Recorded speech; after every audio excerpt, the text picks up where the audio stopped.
tafsahu fil majalis tafsahu yafsahillahu lakum wa idza qila fanshuzu yarfa'illahu alladhina amanu minkum walladhina utul ilma darajat wallahu bima ta'maluna khabir. Al-ayat. Segala puji bagi Allah, Rabb alam semesta, yang mana kita beriman dan berislam atas karunia-Nya, yang dengan rahmat dan kasih sayangnya mengutus Nabi dan Rasul-Nya agar manusia mendapat petunjuk di dunia dan di akhirat selamat sentosa. Salawat dan salam tidak lupa pula kita sampaikan kepada kedua kita yang dengan akhlaknya yang mulia mengeluarkan umatnya dari kegelapan jahiliyah menuju terang benderang cahaya ilahiyah. Alhamdulillah sekalian, bertemu kembali di Tausiah Online Kibar Talk di bulan Juli, Minggu 12 Juli 2020 atau bertepatan juga dengan 20 Zulqa'dah 1441 Hijriah. Kali ini perkenankan saya Henry memandu kembali jalannya talk Kibar yang di bulan Juli ini dengan topik pendidikan adab. Sudah bersama dengan kita hari ini Ustaz Fahmi Hamsyah, Ketua PC Al-Irsyad Al-Islamiyah, yang akan mengajak kita menyelami dalamnya makna adab. Sebelumnya mari kita sapa Ustaz Fahmi terlebih dahulu. Assalamualaikum warahmatullahi wabarakatuh. Waalaikumsalam warahmatullahi wabarakatuh. Gimana di Indonesia ya? Lagi di Indonesia? Iya. Jam 8 sekarang. Jam 8 malam. Yeah. Kondisinya gimana? Kondisi kan masih dalam keadaan berkabung, keluarga pada kumpul semua ya? Iya, masih pada kumpul. Keluarga masih Apa pada rencananya Mas di Indonesia? Insya Allah sampai hari Jumat. Mudah-mudahan 17. Kembali ke UK-nya lancar ya Mas ya? Iya, tanggal 17. Seperti kemarin PCR-nya ditolak sama bandara ya. Mudah-mudahan lancar kembalinya. Amin. Sekedar informasi bagi para jemaah sekalian, beberapa hari yang lalu Ibunda Ustaz Fahmi baru saja berpulang. Jadi untuk para jemaah dan kita semua, mari kita sama-sama doakan Ibunda Ustaz Fahmi agar amal ibadah beliau diterima di sisi Allah dan tempatkan juga di sebaik-baik tempat di sisi Allah Subhanahu wa taala. Allahumma shalli wa arhamha wa afiha wa afan. Semoga Ustaz Fahmi juga dan keluarga diberi kekuatan dan ketabahan dalam menjalani ujian ini. Amin. Ya, insya Allah amal jariah beliau tetap dihitung sampai di akhirat nanti.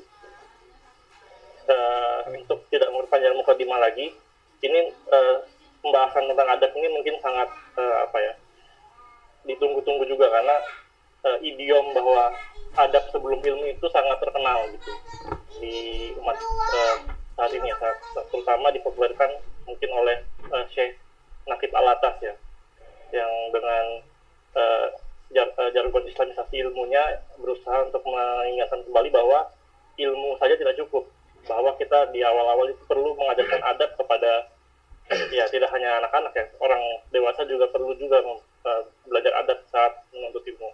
Nah, untuk lebih jauhnya tentang apa itu adab dan bagaimana caranya kita menanamkan adab ke diri kita dan ke keluarga kita, mungkin kita akan menyimak sama-sama pada penjelasan dari Ustaz Fahmi. Pada Ustaz Fahmi, kami silakan. Bismillahirrahmanirrahim. Assalamualaikum warahmatullahi wabarakatuh. Innal hamdalillah nahmaduhu wa nasta'inuhu wa nastaghfiruh wa na'udzu billahi min shururi anfusina wa sayyiati a'malina. May yahdihillahu fala mudilla lahu wa may yudlilhu fala hadiya lahu. Ashhadu an la ilaha illallah wahdahu la syarika lah wa ashhadu anna Muhammadan abduhu wa rasuluhu la nabiyya ba'd. Qala Allah Ta'ala, a'udzu billahi minasy syaithanir rajim. Bismillahirrahmanirrahim. Ya ayyuhalladzina amanu qu anfusakum wa ahlikum nara wa quduhan nasu wal hijarah 'alaiha malaikatun giladun shidadun la ya'suna Allah ma amarahum wa yaf'aluna ma yu'marun. Shadaqallahul adzim. Ikhwatil iman, ikhwati fillah yang dimuliakan Allah Subhanahu wa taala, sahabat-sahabat kibar se-Britania Raya yang tentu kita berdoa kepada Allah Subhanahu wa taala semoga kita semua mendapatkan limpahan rahmat dan barakahnya dari Allah Subhanahu wa taala. Yang saya hormati tentu Ketua Kibar ya, Mas Mameng. Ada yang Mas Mameng ya kelihatannya ya. Kemudian Mas Suhendri dan seluruh tim pengurus Kibar yang saya tidak bisa sebutkan satu persatu tanpa mengurangi rasa hormat kami. Salawat dan salam marilah kita sanjungkan pada Nabi besar Muhammad sallallahu alaihi wasallam, qudwah hasanah kita, suri tauladan kita yang insyaallah bisa kita pelajari berbagai aspek kehidupannya gitu. Tadi saya mengutip satu ayat. Silakan ditebak dulu biar ada interaksinya. Kuis tadi. Surat apa yang baru saya kutip? Ya ayyuhalladzina amanu qu anfusakum wa ahlikum nar. Surat apa itu? Boleh di chat, boleh di langsung jawab. Surat Al-Hujurat, Masya Allah. Ada lagi yang lain? Ya ayyuhalladzina amanu qu anfusakum wa ahlikum nar wa quduhan nas wal hijarah 'alaiha malaikatun giladun shidadul la ya'sun. Ya, Masya Allah, betul. Surat At-Tahrim. Allah berfirman di dalam surat At-Tahrim, kalau yang membawa mushaf silakan dibuka mushafnya. Ya ayyuhalladzina amanu, wahai orang-orang yang beriman, qu anfusakum, jagalah dirimu, wa ahlikum, dan keluargamu, naro, dari api neraka. Wa quduhan nasu wal hijarah, yang bahan bakarnya itu terdiri dari manusia dan batu. Jadi bahan bakar neraka itu memang manusia dan batu. Wa quduhan nasu wal hijarah 'alaiha malaikatun giladun shidadun la ya'sunallaha ma amarahum, yang dijaga oleh malaikat yang patuh kepada Allah Subhanahu wa taala, yang syidad, yang keras. Pertanyaan yang bisa kita ambil dari ayat ini adalah ketika Allah menyatakan qu anfusakum wa ahlikum naro, jagalah diri dan keluargamu dari api neraka. Pertanyaannya, bagaimana cara menjaganya? Kan kita tahu definisi dari menjaga, Misalnya saya bilang kepada Suhendri, Suhe, ini tolong jaga motor. Bagaimana kira-kira cara menjaganya? Motor ini tolong dijaga, kira-kira cara menjaganya gimana? Diawasi terus. Diawasi terus dipelihara. Dipelihara, apalagi ditaruh di garasi gitu ya? Ya, di garasi, diamankan, digembok begitu. Digembok, ditaruh di garasi, diamankan. Lah kalau bagaimana konteksnya, sedangkan ayat itu konteksnya adalah qu anfusakum, jagalah dirimu, wa ahlikum, dan keluargamu. Bagaimana cara menjaga diri dan keluarga dari api neraka? Pertanyaan kan gitu. Kalau motor jelas tadi cara menjaganya. Kalau sepeda, ini ada Mas Mameng, saudagar Juragan Brompton. Sepeda jelas cara menjaganya, taruh di box, misalnya taruh tempat aman begitu. Itu cara menjaganya. Lantas bagaimana ketika kita mentadabburi ayat ini, qu anfusakum wa ahlikum naro, jagalah dirimu dan keluargamu dari api neraka. Bagaimana cara menjaganya? Pertanyaan kan gitu. Silakan, ada yang tahu gimana cara menjaganya? Boleh di chat, boleh langsung dijawab. Gimana cara menjaganya? Ini pertanyaan sederhana yang perlu kita jawab dulu nih. Takwa. Takwa, apa lagi?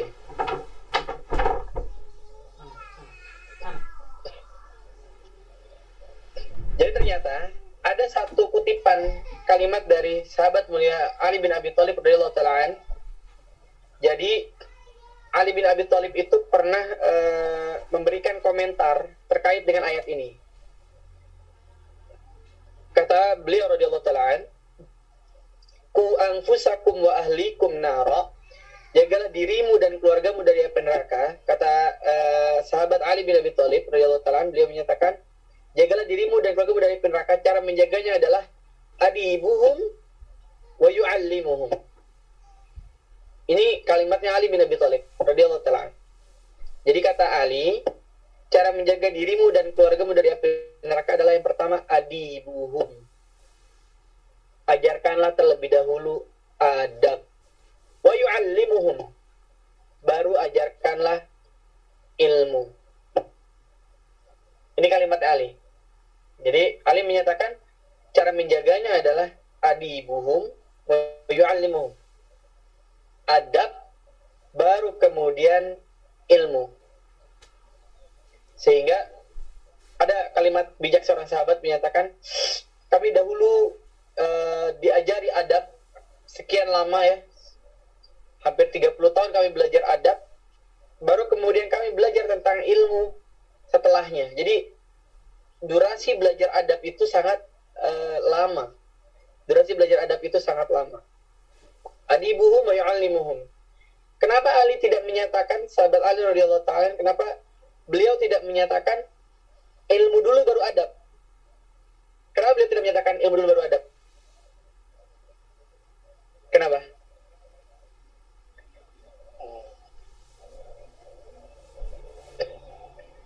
Karena adab yang baik ini akan memancing keberkahan ilmu.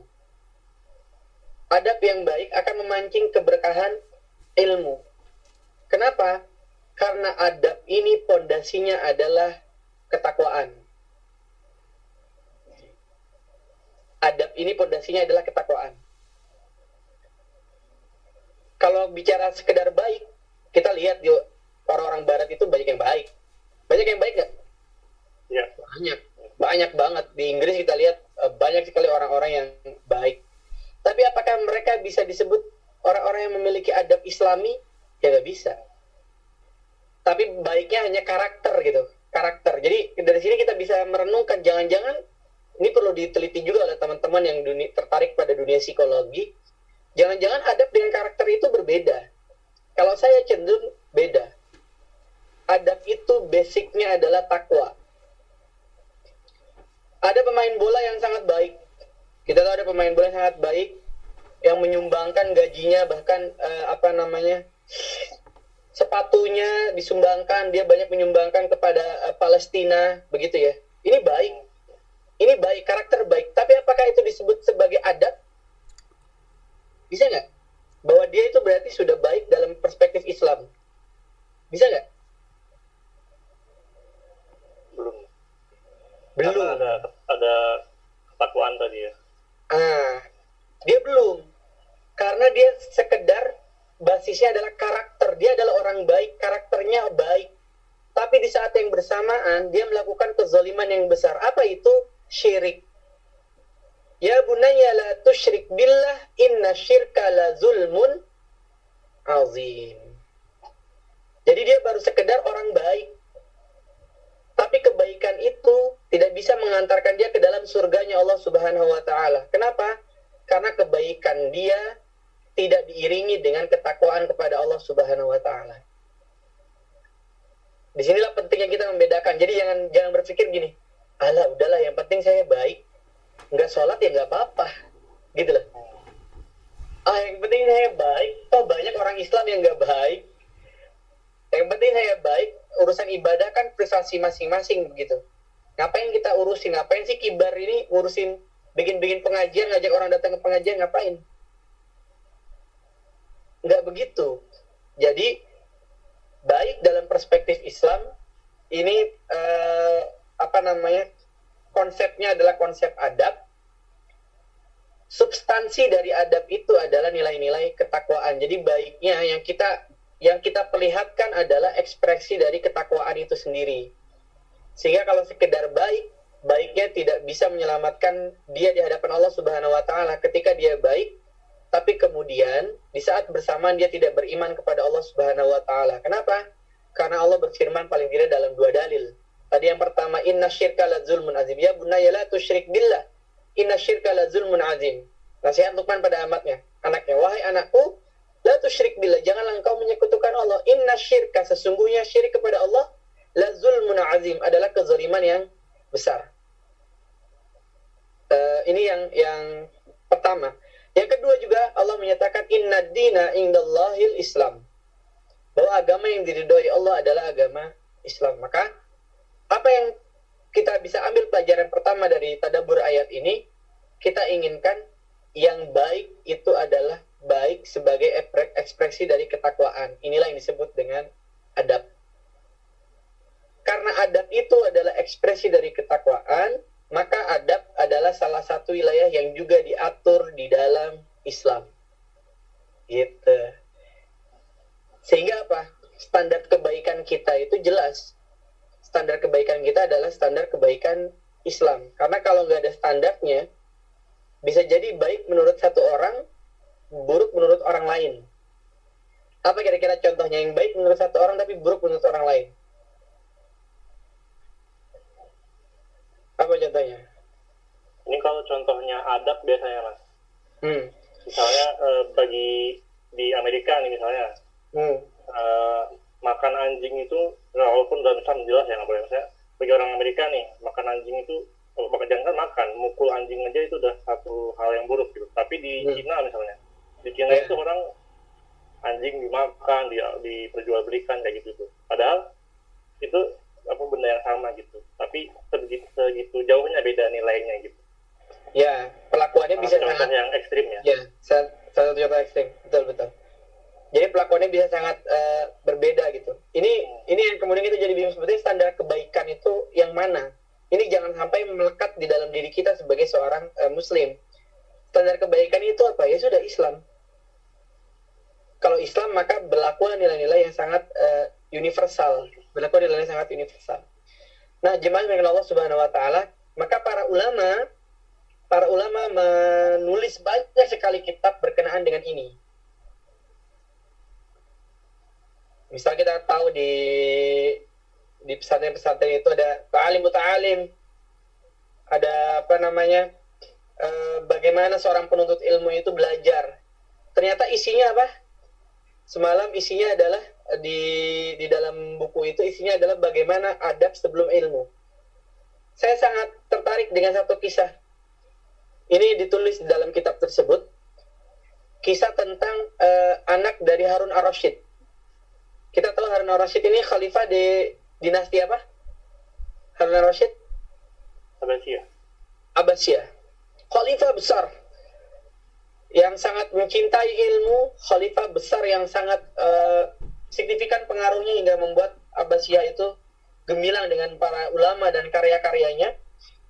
Apa kata Khalifah Harun ar-Rasyid ketika melihat anaknya memperlakukan gurunya? Jadi di dalam kitab Ta'lim itu diceritakan suatu saat ketika guru dari anak-anaknya Harun ar-Rasyid ini, Harun ar-Rasyid punya beberapa anak, guru dari anaknya Harun ar-Rasyid ini keluar dari majelisnya mau ngambil wudu. Tiba-tiba anaknya mengambilkan sendal. Anaknya itu mengambilkan sendal untuk sang guru. Begitu diambilkan sendal itu untuk gurunya, ternyata apa yang terjadi? Harun ar-Rasyid melihat itu. Dan ternyata apa yang dia lihat? Harun ar-Rasyid melihat sang guru bilang ke anaknya, nggak usah diambilin, biarin, saya pakai sendiri. Setelah itu Harun ar-Rasyid memperhatikan itu dan lalu Harun ar-Rasyid mendekati guru dari anak-anak mereka. Apa kalimatnya Harun ar-Rasyid? Gini deh, sebelum kita masuk ke situ, kalau kita jadi Harun ar-Rasyid, kita jadi seorang khalifah, kita jadi presiden, kita jadi pejabat gitu ya, pejabat publik. Kita ngelihat anak kita, anak kandung kita ngambilin sepatu gurunya untuk dipakaikan gitu, diambilin teng-teng, ini silakan guru untuk dipakaikan. Kira-kira bagaimana respon kita? Pertanyaan gitu loh deh. Respon kita melihat kejadian itu, senang, bangga, atau malah sedih dan pengen memarahi gurunya, kok anak saya disuruh ngambil sepatu, padahal tugas anak saya di sini belajar, saya bayar loh, saya bayar Anda Masa anak saya disuruh ngambilin sepatu misalnya? Kira-kira bagaimana respon kita hari ini? Respon kita gimana? Ngelihat anak kita bawain sepatu gurunya. Gimana respon kita hari ini? Ya mungkin Musli ngelarang ya. Ngelarang ya? Iya. Musli ngelarang. Kayak gitu ya, terlalu merendahkan diri gitu ya. Iya. Mungkin kita akan ngelarang. Iya. Padahal bisa jadi kejadiannya itu bukan disuruh gurunya. Dan Atau kita betul. ini viralkan mas, viral. Langsung diviralkan. Langsung kita share. Oh ini sekolah parah ini, masa anak saya disuruh ngambil sepatu gurunya. Dan ternyata memang betul. Yang dilihat oleh Harun ar-Rasyid, kejadiannya memang sang guru tidak memerintahkan. Tapi anaknya dengan kesadarannya membawakan sepatu buat gurunya, alas kaki gurunya. Apa kalimat Harun ar-Rasyid ini yang dicantumkan dalam kitab itu yang luar biasa. Seorang khalifah yang berilmu, seorang khalifah yang saleh, yang Masya Allah luar biasa ini, ternyata menegur guru anak-anaknya. Apa kata mereka? Wahai Syekh, mengapa engkau melarang anak-anakku untuk mendapatkan pahala dari menolong gurunya? Mengapa engkau hanya mengizinkan mereka membawakan sepatumu, padahal mereka punya dua tangan? Satu tangan bisa membawakan sepatumu, tangan lainnya bisa menyiapkan air wudu untukmu. Dia malah apa? Kalau bisa anaknya itu menjadi khodimnya sang guru. Bagaimana adab anak-anak kita hari ini pada gurunya? Coba. Bagaimana adab kita hari ini pada gurunya? Ini seorang khalifah. Ini seorang khalifah yang luar biasa. Beliau malah bilang seperti itu. Malah ingin agar anak itu bisa menjadi orang-orang yang baik di hadapan gurunya untuk mencari keberkahan sebuah ilmu, Para jemaah yang Allah Subhanahu wa taala, ini pelajaran pertama dari seorang sahabat mulia yang namanya Harun ar-Rasyid. Kemudian kita lari agak jauh kepada Muhammad al-Fatih. Muhammad al-Fatih ini kita lihat di dalam sejarahnya, kalau yang senang baca sejarah tentang Al-Fatih, awalnya ini adalah anak yang nggak bisa diatur sebetulnya. Muhammad Al-Fatih kecil itu nggak bisa diatur. Kenapa? Karena bapaknya raja, kan gitu. Bapaknya pemimpin besar. Ini anak, berarti kan pangeran gitu ya. Berarti kan pangeran. Anak emas lah gitu, anak kerajaan. Dan dia ngerasa memang seperti itu. Dia ngerasa sebagai anak emas. Dia merasa gurunya dibayar oleh bapaknya, gitu. Gurunya dibayar oleh bapaknya, sehingga wajar kalau saya nggak ngedengerin dia, toh dia juga digaji kok, dia pegawai, dia tuh kerja dengan dibayar oleh bapak saya, sehingga saya tidak perlu terlalu nurutin. Akhirnya apa yang terjadi? Dia nggak bisa kontrol. Muhammad Al-Fatih itu tidak bisa mengontrol dirinya. Guru-gurunya lama-lama menyerah. Gurunya lama-lama menyerah. Bapaknya yang ngeri. Bapaknya yang kemudian takut. Bapaknya Al-Fatih ini kemudian takut. Bagaimana kalau semua guru tidak ada yang mau mengajarkan anak saya lagi? Kan gitu. Bagaimana kalau semua guru nggak ada yang ngajarin anak saya lagi? Gimana ini? Mau jadi apa anak saya nanti kalau semua guru tidak ada lagi yang mau mengajarkan anak saya? Sampai kemudian dia bertemu dengan seorang guru yang namanya Syekh Aksyamsuddin. Bapaknya menemui Syekh Aksyamsuddin. Lalu kemudian Syekh Aksyamsuddin ini mengajukan satu syarat. Kata Syekh Aksyamsuddin itu, kalau engkau ingin aku menjadi guru dari anakmu, serahkanlah seluruhnya kepadaku, percayakanlah kepadaku. Bahkan di dalam kisah itu diceritakan ayahnya Muhammad Al-Fatih itu, pasal tidak salah Sultan Murad II itu, menyerahkan seperti cambuk kecil kepada sang guru sebagai bentuk, saya serahkan pendidikan ini kepadamu, pendidikan anak saya ini kepadamu. Akhirnya Aksyamsuddin menjalankan tugas itu dengan baik. Al-Fatih yang tadinya dalam tanda kutip agak ngelunjak gitu ya, sok-sokan menghadapi seorang guru, berhadapan dengan Syekh Aksyamsuddin, dia tidak bisa. Gak bisa macam-macam karena segan. Dan Syekh Aksyamsuddin itu berani tegas. Walaupun Al-Fatih adalah anak seorang khalifah, anak seorang pemimpin, Al-Fatih adalah anak seorang raja, dia diperlakukan sama seperti murid-muridnya yang lain. Dia diperlakukan sama seperti Aksyamsuddin mengajar dimanapun, standarnya itu sama. Aturannya tetap berlaku kepada semua orang, siapapun dia. Saatnya belajar, saatnya main, saatnya bercanda, dan seterusnya. Disiplin. Apa yang terjadi? Al-Fatih berubah. Di tangannya Syekh Aksyamsuddin, Al-Fatih berubah. Jadi, kita perlu melihat dari sisi pendidikannya. Al-Fatih, kenapa bisa menjadi sultan hebat di usia yang begitu muda? Kita perlu lihat bagaimana ayahnya menyerahkan cambuk sesungguhnya gitu ya. Cambuk pendidikan dari dirinya kepada gurunya secara all out. Ayahnya mengamanahkan kepada Syekh Aksyamsuddin.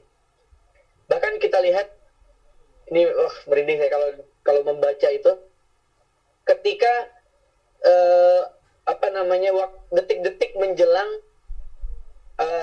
penghancuran benteng Konstantinopel, Al-Fatih saat itu meminta untuk bertemu dengan gurunya.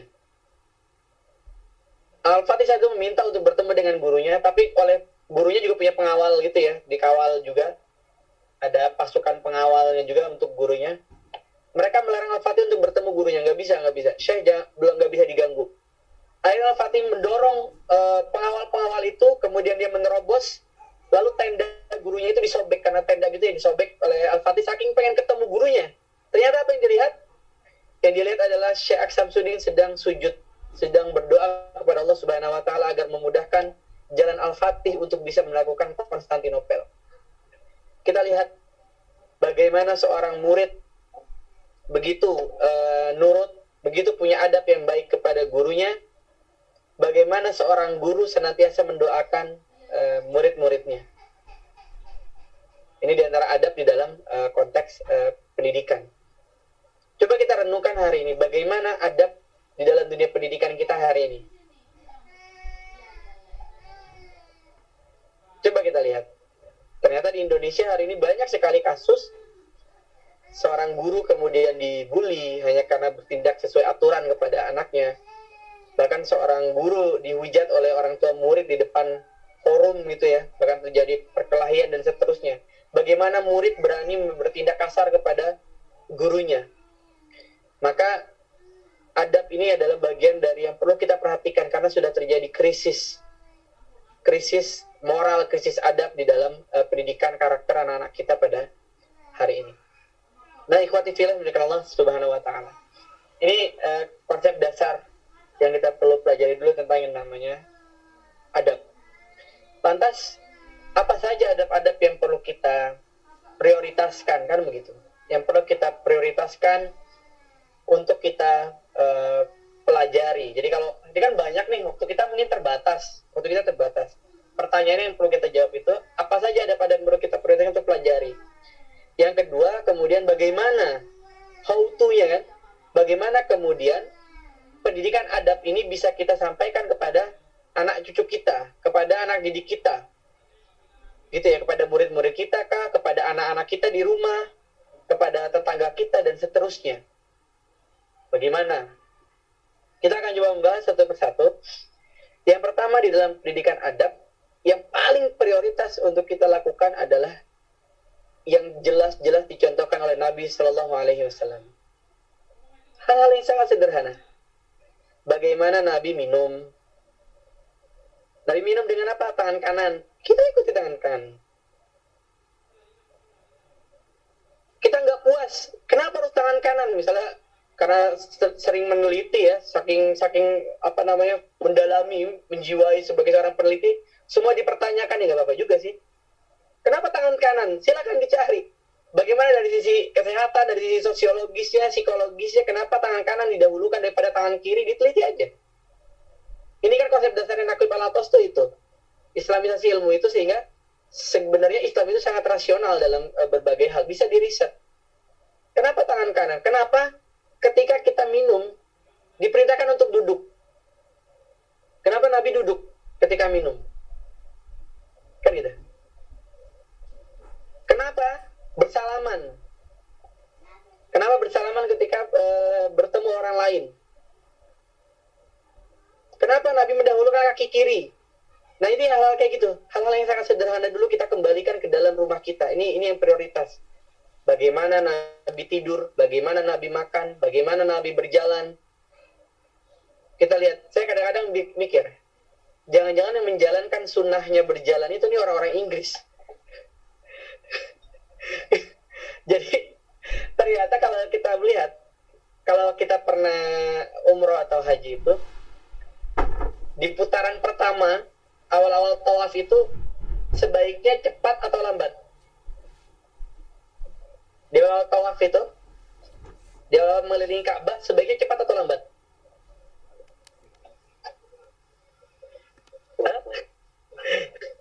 Ayo bisa jawab. Sebaiknya cepat atau lambat? Ketika kita awal lambat ya, biar lebih endurance-nya terjaga gitu ya. Karena nggak terlalu capek ya. Sebaiknya cepat atau lambat di awal-awal itu? Sunnahnya itu cepat. Itu namanya romal. Menunjukkan otot gitu ya kan. Kalau laki-laki yang pakai ihram gitu, jalannya sambil menunjukkan otot, itu namanya romal.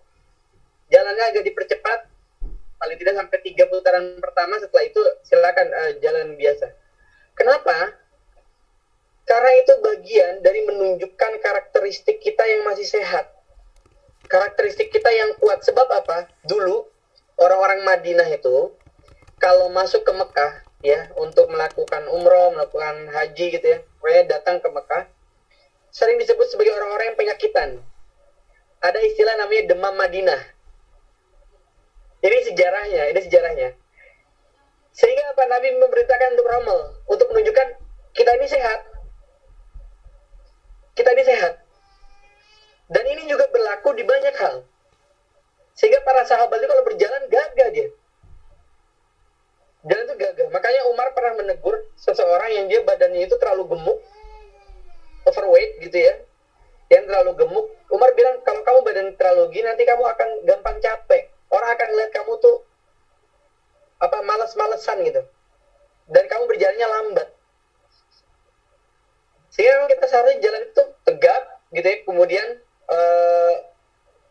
agak cepat gitu, enggak leye-leye, enggak santai gitu. Kalau di Inggris yang kita lihat jalan cepat ya Pak, bule kan. Begitu saya pertama kali nyampe di London, turun dari kereta, turun, bus. Orang-orang tuh begitu bersemangat. Bagaimana adab berjalan kita coba? Kemudian kita lihat di dalam Sirah Nabawiyah, diceritakan oleh para ulama sirah itu, ketika Nabi menerima salam, jadi Nabi berjalan, kemudian ada yang memanggil Nabi, Assalamualaikum. Kata para ulama apa? Ketika Nabi menjawab salam, orangnya di sebelah. Bukan cuman wajahnya aja yang nengok, tapi apa? Badannya yang beralih sini. Saking memberikan apresiasi. Makanya kenapa turun surat Abasa? Karena itu di luar kebiasaan Nabi. Karena apa? Nabi sejatinya sangat menghargai siapapun orang itu. Karena tadi, lihat, orang manggil bukan cuman, oi kenalan, tapi badannya sampai nengok. Sedangkan dalam kasus surat Abasa, kebetulan pada saat itu, Nabi sedang berada di depan orang-orang Quraisy. Nabi sedang berada di depan pembesar-pembesar Quraisy. Datanglah Ibnu Maktum. Kan begitu, datanglah Ibnu Maktum. Ibnu Maktum ini buta atau enggak?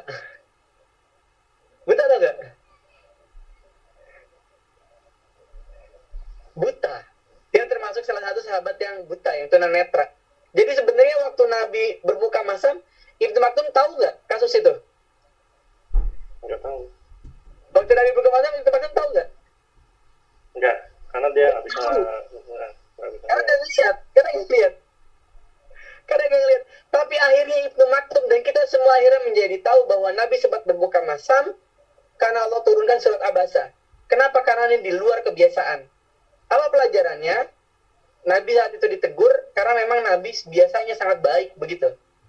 Tapi pada saat itu karena tadi konteksnya berada di depan para pembesar Quraisy, mungkin maksudnya Nabi sebentar dulu ya, gitu loh.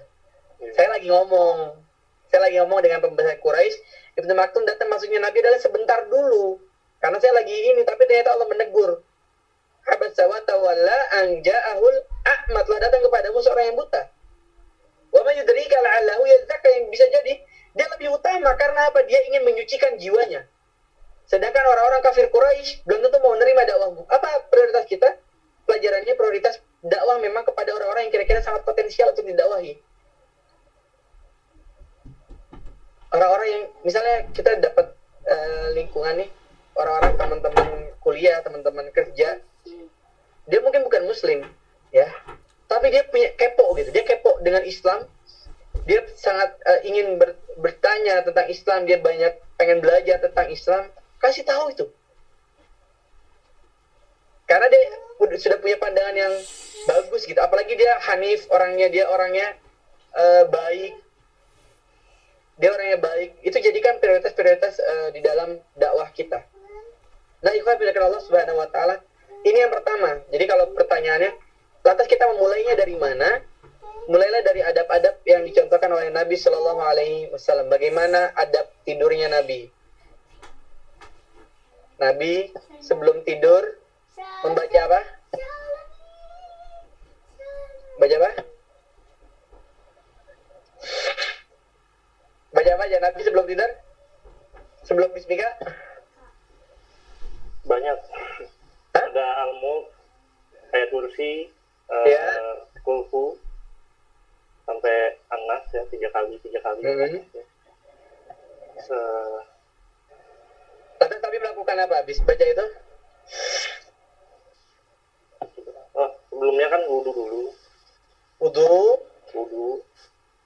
Terus tempat tidurnya di keprik, kalau bersihkan gitu ya. ya. Tidur Terus apa? ke kanan, miring ke kanan. Yang kanan, lalu Ya. tadi membaca tadi, terus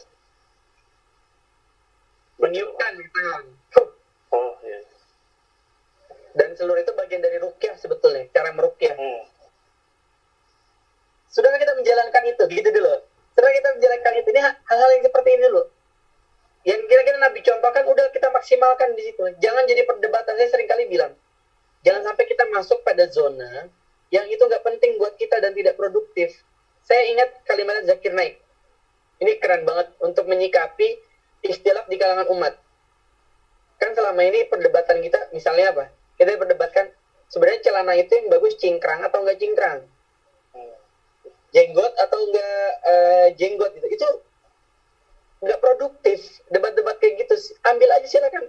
Kalau emang pekerjaan kamu memungkinkan untuk berjenggot, silakan. Kalau nggak memungkinkan untuk berjenggot, nggak usah berjenggot, nggak apa-apa.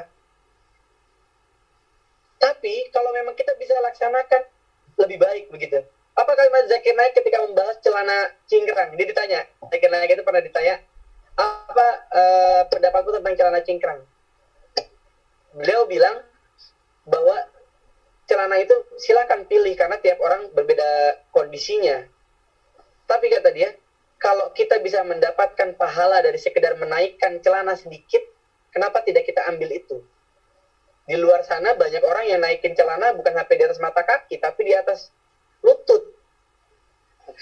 Dari lutut dinaikin. Kenapa kita tidak memanfaatkan itu? Kalau memang kita bisa mendapatkan pahala dari situ, kita meyakini bisa mendapatkan pahala dari situ, lakukan saja. Tapi tidak usah diperdebatkan. Jangan sampai merasa yang celananya cingkrang udah pasti jaminan surga, yang kemudian celana di bawah mata kaki pasti neraka. Nggak bisa, kita bukan hakim. Itu bukan wilayah kita. Tapi pelajarannya apa dari Zakir Naik itu yang bisa kita ambil? Kalau kita bisa mendapatkan pahala dari situ, ambil. Kita enggak. Kita memperdebatkan hal-hal yang akhirnya merusak ukhuwah kita, dan akhirnya lupa pada hal yang substansi. Jadi hindarilah perdebatan-perdebatan pada hal-hal yang sifatnya itu furu, pada hal-hal yang sifatnya itu cabang. Karena kalau cabang ada hal-hal yang furu, itu masing-masing punya referensi, masing-masing punya dalil. Itu bukan wilayah kita, kita bukan ulama. Wilayah kita adalah mau silahkan, nggak mau nggak jadi masalah. Tapi kalau bisa kita laksanakan itu jauh lebih baik. Tapi jangan merasa dengan berjenggot kita bilang kita calon surga, yang nggak ada yang bisa menjamin. Nah, ikhwati fillah menjaga Allah Subhanahu wa taala. Ini yang pertama, prioritas kita adalah bagaimana mengadopsi dan mengambil seluruh nilai-nilai adab yang telah Nabi contohkan. Nah, yang repotnya adalah kalau sahabat dulu bisa ngelihat langsung. Kan gitu. Sahabat tuh bisa lihat langsung. Sehingga dia bisa ambil. Bagaimana dengan kita yang tidak bisa melihat langsung? Maka diantaranya adalah dengan mendalami sirah. Jadi pelajaran adab paling penting itu bisa diambil dari mana? Dari sirah.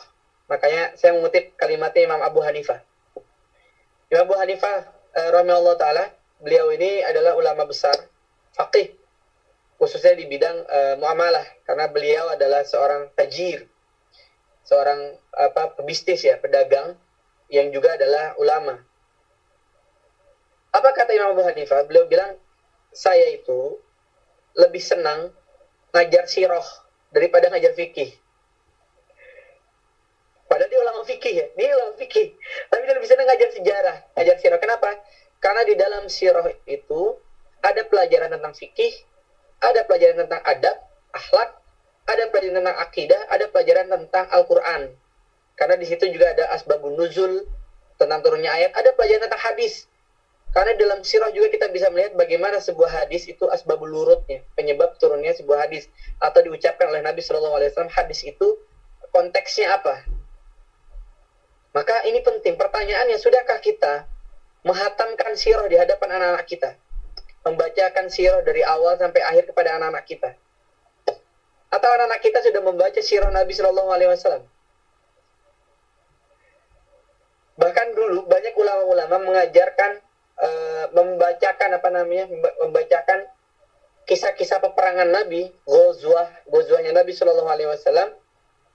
Gozwah itu berbeda dengan Siriyah atau Sariyah. Gozwah itu Nabi ikut, yang Sariyah itu Nabi tidak ikut. Para ulama menjelaskan, dahulu kami belajar peperangan Nabi SAW seperti kami belajar Al-Quran. Sering. Yang kedua seperti talaki. Jadi diceritakan oleh gurunya kemudian bertanya, coba kamu ceritakan lagi kepada saya. Ada nggak kayak gitu kita? Yang belajar sirah seperti talaki. Kan kalau talaki, kalau kita belajar tahsin nih, saya misalnya ngajar tahsin, saya baca A'udzu billahi minasyaitonir rajim. Ikutin. Kan gitu. Saya baca, ikutin, itu namanya talaki. Berhadapan-hadapan dengan guru. Nanti guru ngasih tahu, murid mengulang. Guru ngasih tahu, murid mengulang. Ada nggak kita yang belajar sirah modelnya kayak gitu, talaki? Kita yang ngasih tahu, kemudian murid itu, coba sekarang kamu ceritakan apa yang udah kamu tangkap. Para ulama menjelaskan, kami dulu belajar sirah sampai seperti itu, seperti talaki Al-Quran. Saking guru-gurunya mereka, orang tuanya mereka, para ulama-ulama dahulu itu sangat menginginkan anak-anak itu bisa meresapi nilai-nilai sirah. Tapi hari ini kita lihat, ternyata sirah tergantikan dengan channel YouTube. Sirah tergantikan dengan games, apa tuh namanya? Games segala macam itu di Android kan, di website dan segala macamnya. Maka kita perlu mengembalikan pelajaran adab yang terkandung di dalam sirah itu dalam kurikulum pendidikan di dalam rumah tangga kita. Penting. Karena di dalam sirah itu kita bisa mempelajari bagaimana akhlak dari Nabi SAW. Karena ini semua bisa dilihat, bisa dikonfirmasi di dalam sirah Nabawiyah yang telah dituliskan oleh para ulama-ulama kita dahulu. Maka para jemaah milik Allah Subhanahu wa taala, kita sudah tahu urgensinya tadi, mulainya dari mana? Mulainya dari adab yang dicontohkan oleh Nabi. How to-nya bagaimana? Cara menyampaikannya melalui sirah. Sampai-sampai ada ulama-ulama yang mengajarkan anak-anaknya untuk beternak kambing. Kalau antum pernah membaca sirahnya Sayyid Ramadan Al-Buti, atau misalnya fikih sirahnya, saya lupa yang ulama Saudi itu. Nanti kalau saya ingat, beliau menulis kitab fikih sirah Nabawiyah, Syekh Abu Bakar, lupa saya namanya. Cuman saya ingat yang dituliskan oleh beliau ketika beliau membahas bab tentang Nabi sebagai pengembala kambing. Beliau mengutip hadis bahwa Nabi pernah bersabda, tidak ada Nabi yang bukan pengembala kambing. Tidak ada Nabi yang bukan pengembala kambing. Kemudian beliau bercerita di situ, ini menarik banget tulisannya beliau. Kata beliau di dalam kitab itu, beliau bercerita, kenapa para nabi itu tidak ada bukan pengembala kambing. Kata beliau, Allah ingin memberikan pelajaran tentang leadership sejak dini. Jadi ternyata mengembala kambing ada kaitannya dengan leadership. Dia tulisannya bagus banget. Ntar kalau saya ingat pengarangnya, saya kasih tahu. Cuman judul kitab itu Fikih Sirah Nabawiyah. Muhammad Al-Ghazali bukan ya? Bukan. Ntar kalau saya ingat namanya, beliau ulama Saudi, profesor di Al-Imam Ibnu Saud. Beliau menyatakan dengan sangat spesifik begini. Kata beliau dalam kitab itu, beliau menyatakan gini. Kenapa? Karena ingin diberikan kemampuan leadership, mengelola manusia. Dengan apa? Dengan kambing dulu. Latihannya yang paling kecil adalah dengan kambing. Kenapa? Karena kambing itu nggak bisa dengar kan? Dia tidak bisa mendengar omongan kita. Dia mungkin bisa dengar sama kambing gitu, tapi dia nggak ngerti percakapan kita. Mungkin disuruh baris, ya dia nggak bisa baris karena kambing ya. Tapi kata beliau apa? Kalau sudah bisa menaklukkan kambing, sudah bisa memimpin kambing, maka dia akan sangat mudah memimpin umat nantinya. Pelajaran tentang leadership.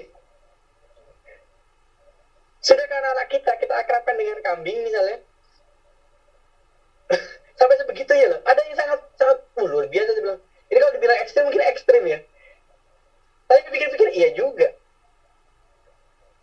Nabi mengembala kambing. Dan ada pelajaran leadership di sana. Pertanyaannya sekarang, bagaimana kita mendidik leadership anak-anak kita hari ini? Nggak usah jauh-jauh ke zaman Nabi. Kalau kita lihat ada ibu profesional itu siapa? Ibu Penny ya kalau nggak salah ya. Yang bikin institut ibu profesional itu. Anak-anaknya itu kan sekolahnya sekolah non formal ya, homeschooling. Tapi kemudian jadi diantaranya apa? Ada yang peternak sapi itu. Karena dari dulu sering dilibatkan dalam aktivitas peternakan sapi dan dia punya passion di situ. Dia jadi pengusaha peternak sapi. Nggak semuanya harus jadi dosen, nggak semuanya harus jadi PNS, nggak semuanya harus bekerja di sebuah kantor-kantor bonafit. Kalau punya beberapa peternakan sapi yang besar juga ya tetap kaya-kaya juga gitu. Coba lihat. Beliau sampai sangat spesifik bahwa bagian dari pendidikan karakter anak, pendidikan adab anak adalah bagaimana adab terhadap makhluk hidup. Di antaranya bagaimana mereka memperlakukan binatang, khususnya kambing. Nah, jemaah min Allah Subhanahu wa taala, maka kembali pada tema besar kita tentang pendidikan adab, maka sangat banyak pelajaran berharga yang bisa kita ambil dari penuturan kalimat-kalimat para ulama-ulama kita dahulu yang bisa kita eksplorasi dan kita coba implementasikan di dalam pendidikan keluarga kita masing-masing. Dan yang terakhir, yang mudah-mudahan menjadi bahan pengantar diskusi kita, pengennya sih kita diskusi gitu ya. Jadi pembahasannya itu betul-betul kontekstual sehingga kita bisa pertajam dengan diskusi.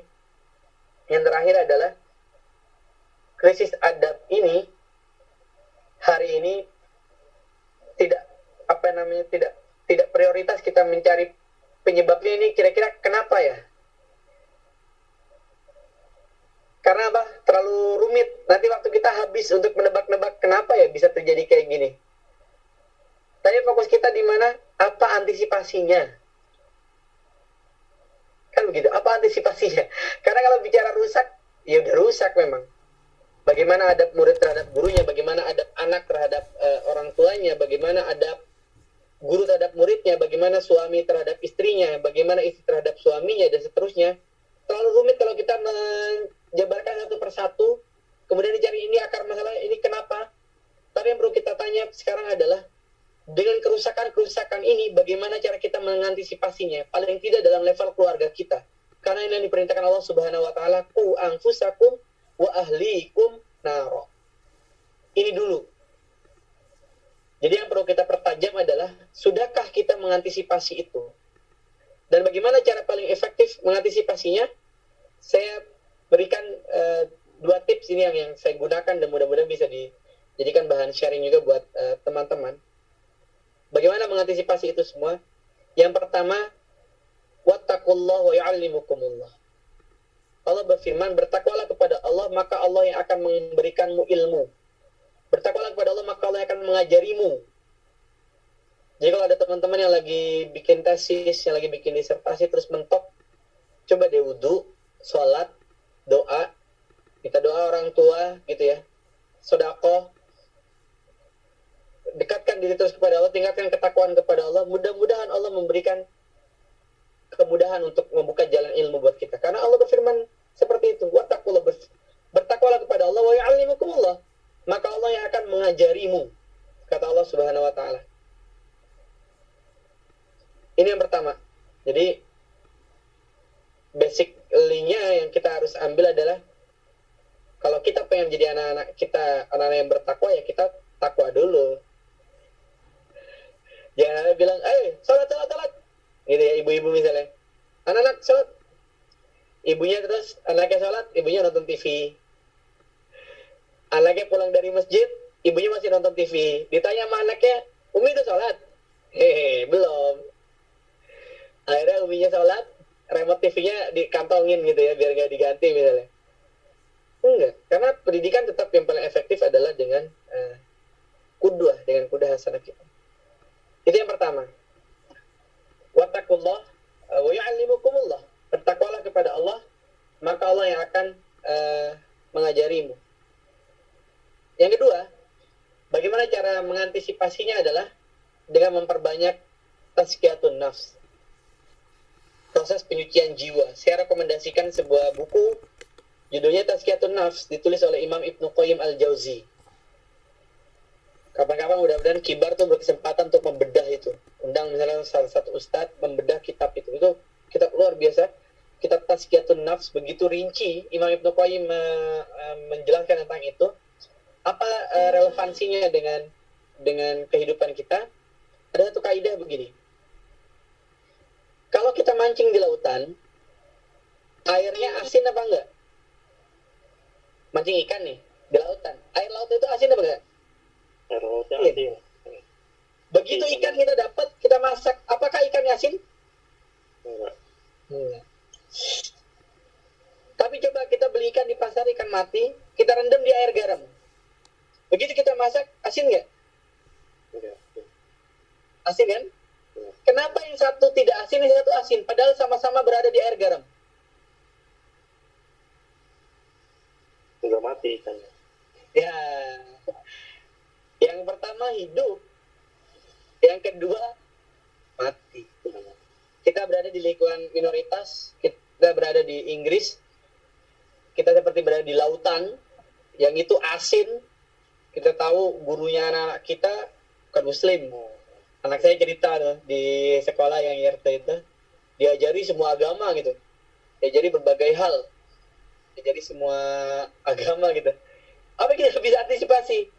Ya hatinya dihidupkan, hatinya yang kita doa kepada Allah Subhanahu Wa Taala agar Allah berikan keistiqomahan pada hatinya anak-anak kita, pada hati kita, pada hatinya anak-anak kita. Dengan cara apa tadi? Tazkiyatun nafs. Sehingga apa? Hidup dimanapun kita, mau di Inggris, mau di Amerika, mau dimanapun kita tetap bisa istiqomah, berpegangan. Karena istiqomah itu berat, yang paling ringan adalah istirahat. Itu mungkin dari saya, mudah-mudahan jadi pengantar diskusi. Tentunya banyak kekurangan dan kekhilafan. Saya ucapkan permohonan maaf, mohon dibuka pintu maaf atas kelalaian dan kurangnya ilmu pengetahuan saya.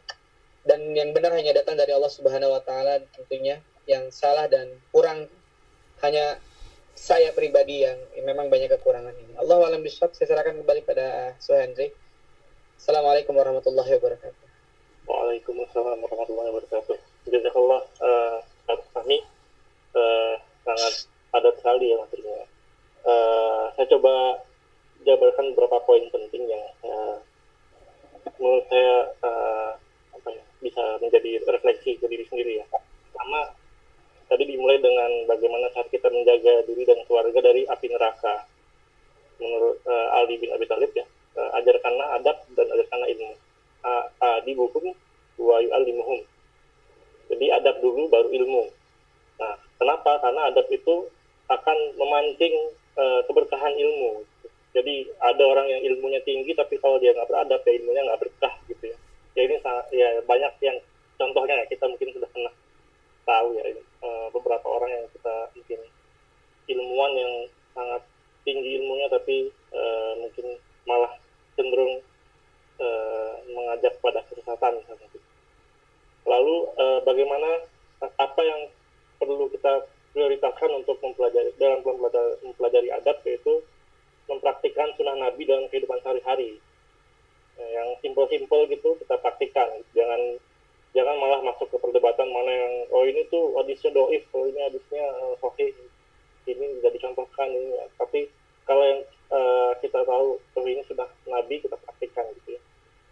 Jadi itu mempraktikkan adab yang dilakukan oleh Nabi SAW dalam kehidupan sehari-hari.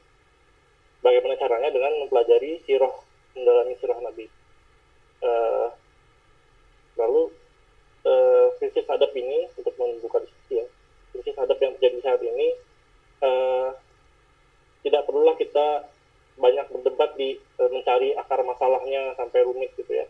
Tapi bagaimana cara kita mengantisipasinya dan menerapkannya ke kehidupan keluarga kita sendiri gitu. Karena tadi prioritasnya adalah dimulai dari keluarga. Jagalah dirimu dan keluargamu dari neraka. Ya, sudah ada beberapa pertanyaan ini dari Mas Rudatin ya.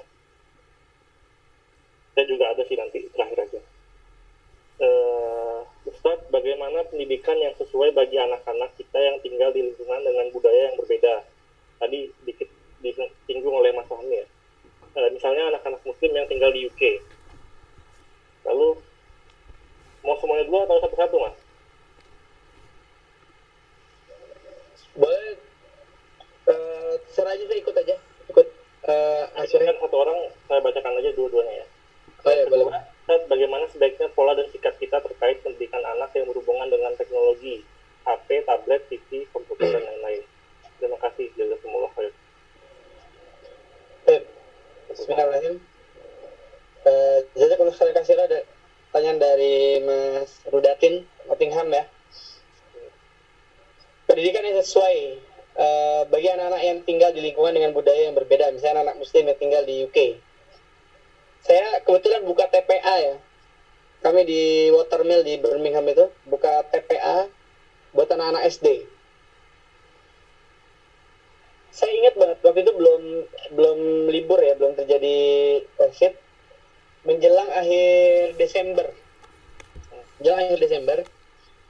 itu beberapa orang tua murid itu telepon, ada yang WA. Intinya adalah minta tolong apa? Mas, itu tolong dijelasin ya ke anak-anak. Karena kan sebentar lagi Christmas. Sebentar lagi Christmas, waktu itu ya konteksnya di bulan Desember ya. Sebentar lagi itu Christmas, itu akan sangat happening, gimana menjelaskan ke mereka supaya akidah itu tetap terjaga. Mungkin ini diantara masalah yang akan dihadapi oleh kita, atau mungkin sudah kita hadapi gitu. Bagaimana agar anak-anak punya pemahaman bahwa agama kita tetap agama yang terbaik, tapi tetap mereka toleran gitu ya dengan perbedaan yang ada. Maka saran saya memang yang perlu kita kuatkan adalah pendidikan akidah itu sendiri. Bagaimana caranya? Kita kasih lihat anak-anak tentang kisah-kisah yang tertuang dalam Al-Quran. Bagaimana misalnya pemuda Kahfi, kisah tentang pemuda Kahfi yang rela melarikan diri agar tidak mengikuti rajanya yang saat itu menginginkan agar semua orang itu menyembah tidak kepada Allah. Tapi mereka tetap komitmen dengan keimanannya. Kisah ini kita sampaikan kepada anak-anak kita. Jadi kalau pertanyaannya, bagaimana pendidikan yang sesuai dengan anak-anak yang tinggal di lingkungan dengan budaya yang berbeda? Yang pertama yang kita selesaikan dulu akidah dulu. Mereka punya pemahaman akidah yang baik. Kalau sudah baik, Masya Allah. Walaupun kadang-kadang ekstrim juga. Sampai ada orang tua murid saya bilang, saking ekstrimnya, jadi suatu saat orang tua murid saya ini dengan anaknya itu, karena kita menjelaskan ya, bahwa anjing itu yang suka dibawa sama mereka, yang suka dibawa oleh orang barat itu, kalau bisa memang tidak kita pelihara walaupun kelihatannya itu baik, karena ada dalil bahwa malaikat tidak mendatangi rumah-rumah yang di dalamnya ada anjingnya. Kemudian yang kedua, anjing itu lidahnya mengandung najis gitu ya, sehingga kita bahaya kalau itu. Tapi ada juga yang ekstrim, namanya masih anak-anak ya. Jadi ada orang tua murid saya cerita di Watermill, ini kasus di Birmingham, ketika lagi ngobrol-ngobrol nyantai. Jadi anaknya ini lagi main di taman gitu, di taman lagi main, terus ada orang lempar bola yang biasa kalau anjing itu dilempar bola, ntar anjing itu ngejar gitu kan ya. Nah bolanya itu kebetulan ke tempat anak-anak ini lagi pada main. Anak-anak kan lari-larian gitu kan. Begitu bolanya didapat, dikira anjingnya ini mungkin anak ini ngajakin anjing itu main. Jadi anak-anak keliling-keliling, anak itu anjing itu ngedeket-deketin. Akhirnya begitu dia kabur terus orang itu manggil anjingnya. Ini cerita bapaknya cerita ke saya. Anak itu tiba-tiba nanya, ayah, aku masih Islam kan, belum kafir. Ekstrim gitu, ekstrim. Dia bilang, ya nggak pernah diajarin kayak gitu, cuman mungkin dia udah bisa memahami bahwa anjing itu najis, tapi itu kan konsep dasarnya. Tapi perlu kita terus pahamkan bahwa anjing juga makhluk Allah. Bahkan ada wanita yang justru dia masuk surga karena memberi minum seekor anjing. Jadi walaupun anjing itu najis, tapi anjing sebagai makhluk Allah, kalau butuh pertolongan, kita tolong dengan apapun. Orang-orang non-muslim, walaupun dia bukan orang muslim, tapi kalau dia butuh pertolongan, kita tolong semaksimal mungkin. Ini namanya toleransi gitu loh, pendidikan seperti ini. Jadi pemahaman akidahnya tetap kita berikan, tapi juga tetap kita persiapkan mereka menjadi manusia-manusia yang global, manusia-manusia yang bisa sangat toleran terhadap agama yang lain gitu ya. Karena apa? Kalau urusan menolong orang, urusan kemanusiaan, semua harus kita tolong. Bahkan itu sudah dilakukan Nabi dalam Piagam Madinah. Jadi saya punya satu buku, di sana, di Inggris bukunya, tentang buku itu membahas tentang Piagam Madinah, konstitusi peradaban manusia pertama di muka bumi. Itu yang nulis salah satu profesor di UI, saya lupa namanya, itu tuh bukunya bagus banget tentang Piagam Madinah. Itu dia cerita bahwa dari sisi sosial, dari sisi politik, dari sisi kebijakan publik, Piagam Madinah ini adalah simbol peradaban yang luar biasa. Karena apa? Negara hadir, negara dalam konteks saat itu ya, Nabi Shallallahu Alaihi Wasallam memimpin Madinah pada saat itu, dan Nabi sangat toleran. Nabi tidak pernah memaksa orang-orang Yahudi, Nasrani yang ada di kota Madinah untuk masuk ke dalam Islam. Sangat toleran. Luar biasa coba. Di seluruh dunia, ketika Islam masuk ke sana, tidak ada perusakan-perusakan apapun. Coba lihat Muhammad Al-Fatih. Ketika sampai di Konstantinopel, membuka Konstantinopel, tidak ada orang dipaksa masuk ke dalam agama Islam. La ikraha fid din. Tapi hari ini kita disimbolkan, coba lihat Islam yang sangat anti toleran dan sebagainya. Enggak. Kasih lihat sejarah yang benar. Kuncinya memang di sejarah. Jadi, kalau kembali kepada pertanyaan Mas Rudatin tadi, lantas konteksnya yang tepat apa? Yang pasti akidah dulu. Akidah yang kita perkuat, diantaranya dengan banyak menceritakan kisah-kisah sirah yang terdapat dalam Al-Quran. Jadi, saran saya, habiskanlah dulu kisah-kisah dalam Al-Quran untuk anak-anak kita. Baru tuh yang lainnya. Jangan sampai kisah Al-Quran belum selesai, udah masuk Harry Potter, udah masuk, siapa lagi? Bobo Boy. Gitu ya. Jadi, dijatuh. Jadi yang ini dulu. Kenalkan anak-anak kita dengan burung hut-hut. Seekor burung yang ternyata sukses menjadi perantara datangnya hidayah Allah pada Ratu Balkis, yang akhirnya menyebabkan satu kampung ya, satu kerajaan itu masuk dalam agama Allah. Masya Allah kan? Siapa yang menyebabkan itu? Burung. Karena burung itu memberikan informasi pada Nabi Sulaiman alaihissalam pada saat itu. Kisah-kisah ini. Jadi bagaimana pendidikan sesuai akidah? Ceritakanlah dengan kisah sehingga tidak menakutkan. Pelajaran tentang akidah itu nggak berat tapi nyantai. Saran saya juga kita belajar storytelling. Lihat tuh di YouTube banyak kan channel-channel storytelling. Kita belajar storytelling sehingga bisa menceritakan kepada anak-anak kita dengan kemasan yang baik, karena mungkin tentu berbeda pedagogik dengan andragogik. Pendidikan pada anak-anak dengan pendidikan pada orang tua tentu berbeda. Kita perlu paham dulu minimal teori dasarnya. Bagaimana pola dan sikap kita terkait pendidikan anak berhubungan dengan teknologi? Terima kasih. Ini perlu diverifikasi ya, tapi saya dapat data dari seorang kawan itu. Ternyata pembuat YouTube justru anak-anaknya juga bukan YouTuber, dan dia menghabiskan waktunya bukan nonton YouTube, dia menghabiskan waktunya untuk membaca buku. Pembuat iPhone, siapa namanya? Steve Jobs ya, justru ngasih iPhone ke anaknya tidak di waktu anak-anaknya masih kecil. Anaknya malah dilarang main gadget, dilarang main iPhone, baru udah gede dikasih. Coba kita lihat, mereka yang bikin kayak gitu justru tidak melakukan hal yang sama kepada anaknya. Jangan-jangan kita ini jadi konsumen yang nggak cerdas gitu. Jadi saran saya apa? Ya keseimbangan aja. Kalau memang nggak urgent banget sih, nggak usah. Karena apa? Kembali ke sirah. Jadi saya pernah membahas waktu itu di Indonesia tentang sirah Nabawiyah saat Nabi berada di kampungnya Halimatus Sya'diyah. Saya mengutip dari fikih sirah itu. Kenapa hikmah Nabi tinggal di kampungnya Halimatus Sya'diyah yang ada di pegunungan? Apa kata para ulama? Allah sedang mempersiapkan diri Nabi, fisiknya itu sehat dan kuat. Karena pegunungan konturnya naik turun kan. Dan Nabi lari-larian di sana sehingga fisiknya itu menjadi kuat. Kalau Nabi stay-nya di Mekah itu relatif datar dan waktu itu banyak penyakit juga. Jadi bukan hanya bahasa kan yang kita tahu selama ini. Kenapa dikirim ke sana, hikmahnya apa? Karena secara bahasa lebih baik. Ya itu tentu, itu salah satunya. Bahasa di perkampungan masih jauh lebih baik, lebih orisinal daripada di perkotaan. Karena perkotaan percampurannya tinggi ya. Di perkampungan bahasa Arabnya jauh lebih baik pada saat itu. Tapi ternyata di sisi lain, para ulama menyebutkan diantaranya fisiknya Nabi bagus. Kita kasih gadget ke anak kita kasih laptop ke anak kita. Pertanyaan saya, dalam sehari anak-anak kita lebih banyak duduk apa gerak-geraknya?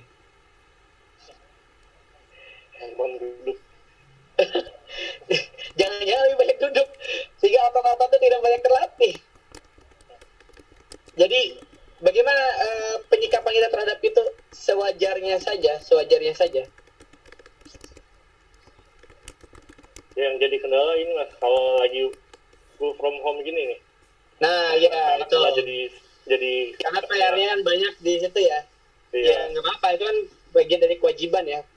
Menuntut ilmu juga kan kewajiban. Dibatasi paling ya jamnya ya. Tapi ya kemudian ada rule-nya lah gitu. Ada kesepakatan yang perlu kita sepakati gitu. Karena jangan sampai juga anak-anak kita masih kecil matanya udah minus misalnya.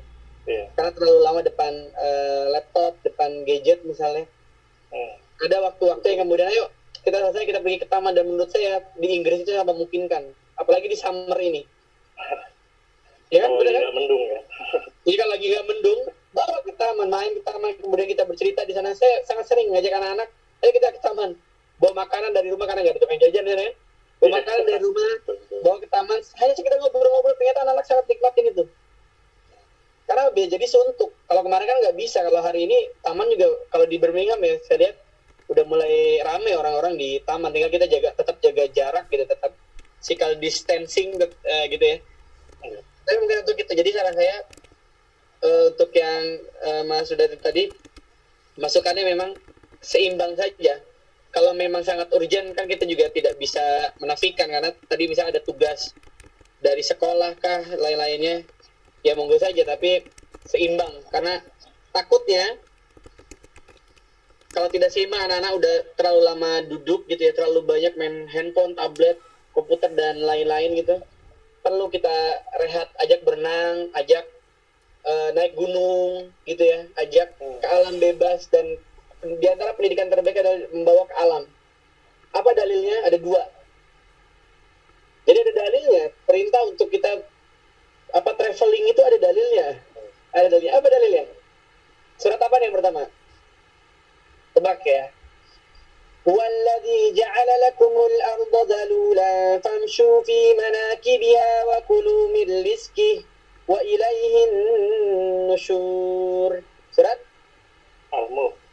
Al-Mulk. Apa artinya? Walladzi, dialah Allah, ja'ala lakumul arda dhalulan, yang telah membuat bumi ini mudah untuk kamu lintasi. Famshu fi manakibiha, lintasilah bumi ini. Oh, tamasya ya. Rizki. Iya, wa kullu min rizki, sudah jalan-jalan kita.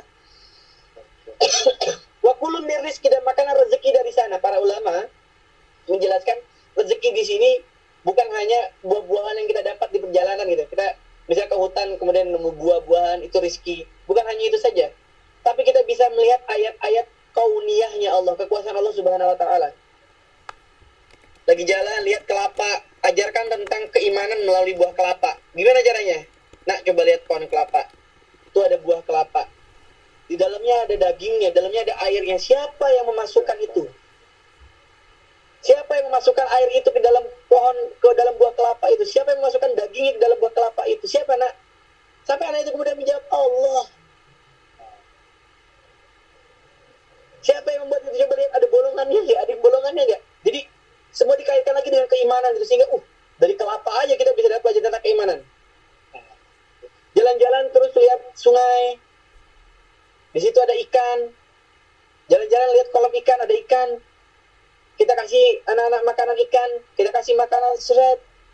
Atau di Inggris itu banyak, kalau di Birmingham ada beberapa taman yang banyak bebek-bebeknya gitu ya. Anak-anak kasih makanan di situ, ke burung di situ.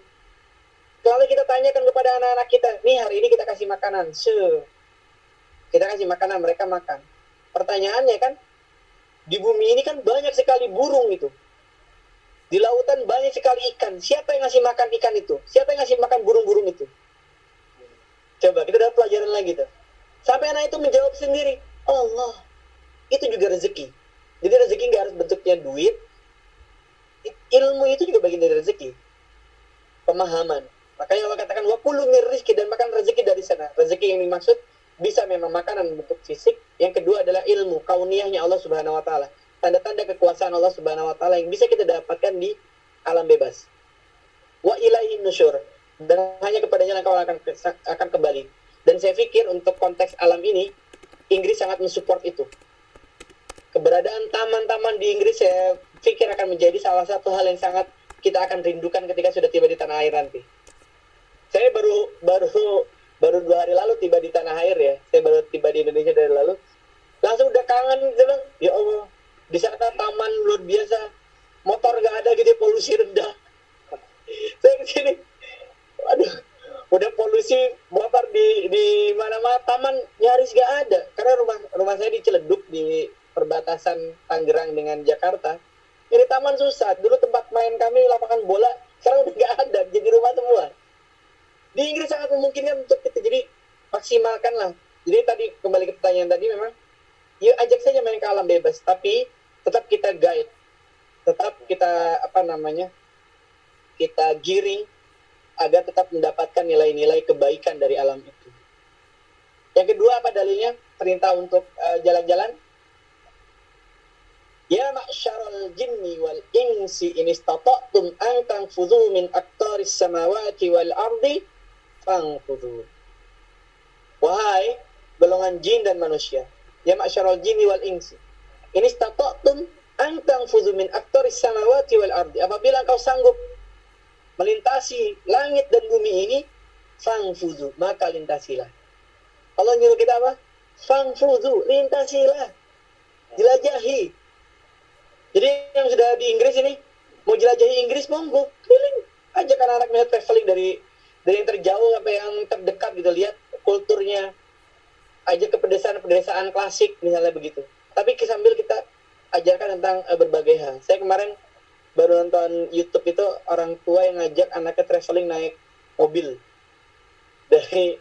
dari Indonesia sampai ke mana gitu, pokoknya sampai ke Eropa gitu ya, sekian bulan dia. Apa tujuannya? Dia mengajarkan tadi hal-hal yang tidak dapat dalam textbook, dan itu akan menjadi bonding yang sangat luar biasa pada anak-anak kita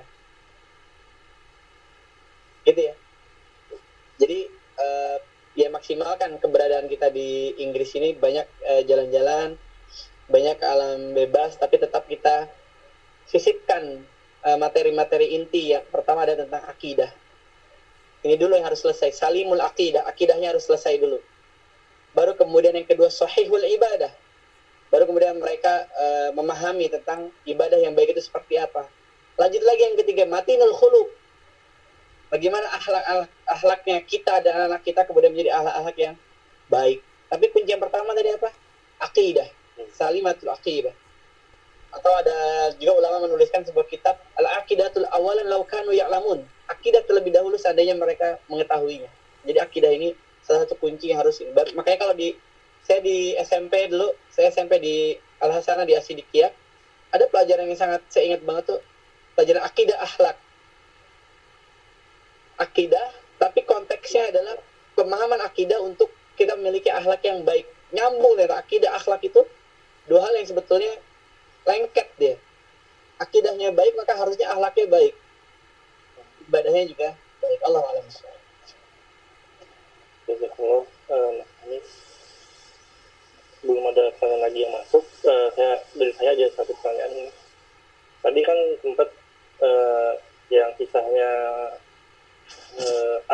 Syamsuddin ya, bersikap tegas kepada Muhammad Al-Fatih.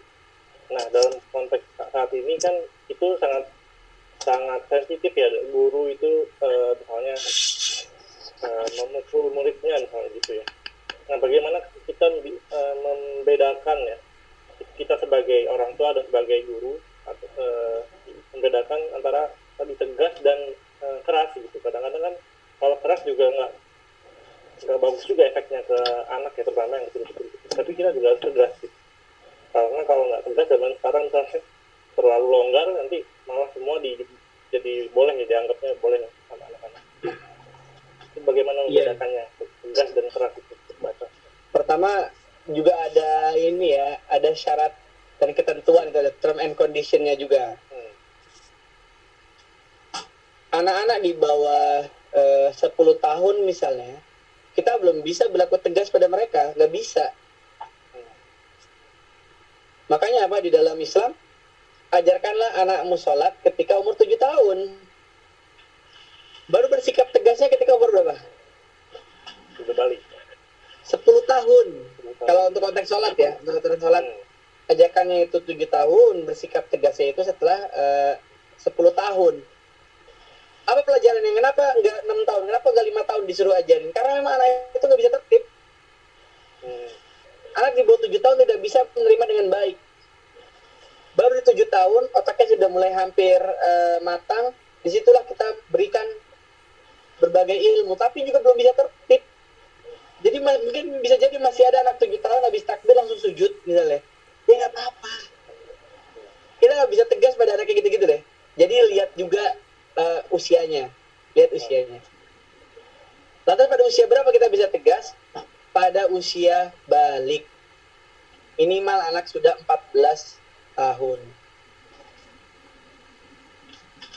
Gitu ya. Atau kalau dalam sholat tadi setelah anak usia 10 tahun gitu. Tapi 14 tahun itu ketegasannya model seperti sahabat. Artinya apa? Kesepakatan gitu. Kita sepakati aturan dengan anak-anak, kita sepakati aturan dengan murid-murid misalnya. Ini aturannya 1, 2, 3, 4. Sepakat nggak? Nggak, saya nggak sepakat. Di poin mana? Poin 2.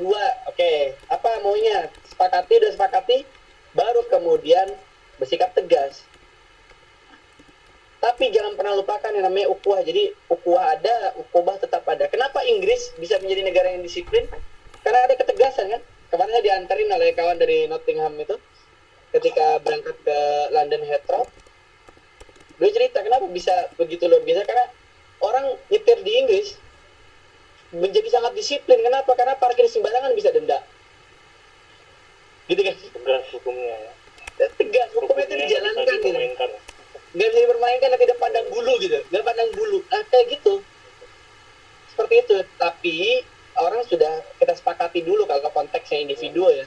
Konteks individu kita sudah sepakati. Kalau di Inggris kan lebih parah lagi. Kalau di Inggris nggak ada tuh, saya belum tahu hukum ini, nggak bisa. Asumsinya begitu sudah ada di Inggris ya sudah tahu dengan aturan-aturan yang berlaku. Allah alam. Jadi lihat dulu term and conditionnya.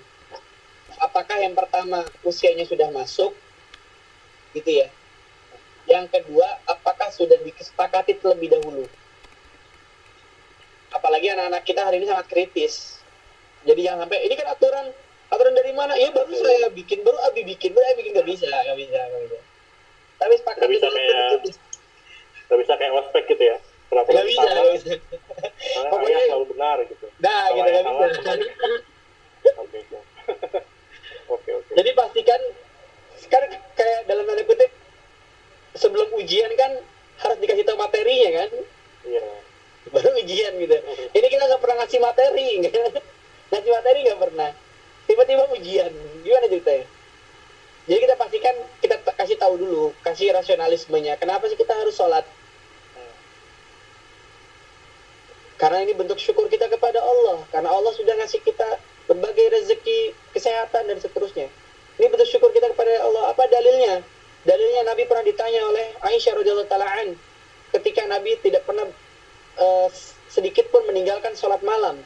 Sampai kakinya bengkak-bengkak. Aisyah bertanya kepada Nabi SAW, wahai Nabi, kenapa engkau sholat padahal engkau sudah dijamin surga? Apa kata Nabi? Apakah tidak boleh aku bersyukur? Jadi sholat ternyata konteksnya itu dalam rangka bersyukur. Berikan pemahaman-pemahaman itu dan jangan takut-takutin kebanyakan kita dalam pendidikan takut-takutin. Sholat gak? Emang kenapa? Neraka. Orang jadi image-nya itu basyira wa nadhira. Inna arsalnaka bil haqqi basyira wa nadhira. Begitu kita dalam pendidikan adab. Berita gembira dulu. Berita gembira baru peringatan. Berita gembira baru peringatan. Basyira wa nadhira. Ayo salat. Kenapa? Karena tiap kita salat Allah akan mengangkat derajat kita. Tiap langkah kita ditinggikan derajat, menggugurkan dosa kita. Misalnya gitu. Hal-hal yang ternyata baik banget. Jadi imajinasi tentang Allah itu adalah Allah itu maha baik, Allah itu Rahman, Allah itu Rahim. Itu loh hal-hal yang kayak gitu dulu yang kemudian nyampe di dalam benaknya anak kita. Kalau kita dulu yang pernah mungkin berada dalam zona pendidikan yang menyeramkan, menakutkan, itu kita delete. Kita ganti gitu. Kan mungkin ada kali ya. Saya sih termasuk yang pernah juga gitu ya. Ditakut-takutin gitu sama guru. Tapi kan sekarang jadi lucu kalau sekarang kita takutin anak sekarang udah gak mempan ditakut-takutin. Tapi hal yang kira-kira rasional diajak ngobrol gitu, kita sepakat. Apalagi anak-anak di Inggris saya yakin udah gak bisa lagi. Model doktrin kayak gitu tuh udah gak bisa. Tapi diskusi apa yang mereka tangkap, rasionalismenya apa yang mereka ambil, baru kita giring. Kalau kata bahasanya siapa? Sokrates atau Descartes gitu. Tugas kita adalah seperti bidan. Seperti bidan yang membantu seorang ibu melahirkan. Jadi nanti yang melahirkan itu biarkan mereka. Biarkan seakan-akan mereka ini ide dari saya loh. Saya jadi seperti ini, jadi saya nggak apa-apa seperti itu. Tugas kita ada seperti bidan aja. Membantu dia mengeluarkan bayinya. Bayi apa? Bayi pikirannya, bayi imajinasinya, mengeluarkan apa? Kebaikan-kebaikannya, seluruh optimalisasi kebaikan dalam dirinya itu keluar. Tugas kita cuma menggiring itu aja, menstimulan. Karena kita tidak hidup selamanya. Habiskanlah waktu kita hari ini untuk banyak melakukan investasi itu, pendidikan kebaikan kepada anak-anak kita. Yang semoga dengan itu kita tidak direpotkan ketika kita sudah tua nanti. Jangan sampai kita nyesal begitu kita tua, dulu saya belum ngasih tahu ini, dulu saya belum ngasih tahu itu. Tapi nggak ada kata terlambat. Masih ada waktu insya Allah untuk kita memperbaiki, khususnya berkaitan dengan adab. Dan mulainya dari mana? Dari kita dulu. Allah alam. Alhamdulillah Mas Fahmi. Mungkin kita tutup pertanyaan dan materinya ya. Sebelum kita tutup kajiannya, mungkin Mas Fahmi bisa bacakan doa dulu. Silakan Mas. Mari kita berdoa sejenak, semoga Allah mengampunkan doa-doa kita. Astaghfirullahaladzim, Allahumma salli ala Sayyidina Muhammadin fil awalin wal akhirin. Barik wa sallim wa radiyallahu ta'ala an kulli sahabati Rasulillah ajma'in, amin amin ya rabbal alamin. Alhamdulillahi rabbil alamin, hamdan na'imin, hamdan syakirin, hamdan yu'afi ni'amahu kafi majidah. Ya Rabbana lakal hamdu kama yanbaghi li jalali wajhikal karim wa 'azimi sultanik. اللهم إنا نسألك سلامة في الدين وعافية في الجسد وزيادة في العلم وبركة في الرزق وتوبة قبل الموت ورحمة عند الموت بعد الموت. اللهم حوين علينا في سكرات الموت ونجاة من النار والعافية عند الحساب. ربنا ظلمنا أنفسنا وإن لم تغفر لنا وترحمنا لنكونن من الخاسرين. ربنا تقبل منا إنك أنت السميع العليم وتب علينا إنك أنت التواب الرحيم. ربنا هب لنا من أزواجنا وذرياتنا قرة أعين واجعلنا للمتقين إماما. رب اغفر لنا ولوالدينا وارحمهم كما ربونا صغارا. ربنا آتنا في الدنيا حسنة وفي الآخرة حسنة وقنا عذاب النار. سبحان ربك رب العزة أما يصفون وسلام على المرسلين والحمد لله رب العالمين. Demikianlah tausiah online Kibar edisi kali ini. Jika ada teman-teman atau saudara-saudara yang belum bisa menyaksikan, bisa menonton di channel YouTube-nya Kibar. Nanti bisa search di YouTube Kibar UK. Insya Allah nanti kita akan upload videonya. Juga kita tunggu edisi bulan Agustus insya Allah dengan tema yang lain. Terima kasih bagi jemaah yang sudah hadir. Apabila ada kekurangan kami mohon maaf. Aku Qauli hadza, astagfirullahaladzim wa lakum. Billahi taufiq wal hidayah. Assalamualaikum warahmatullahi wabarakatuh. Waalaikumsalam warahmatullahi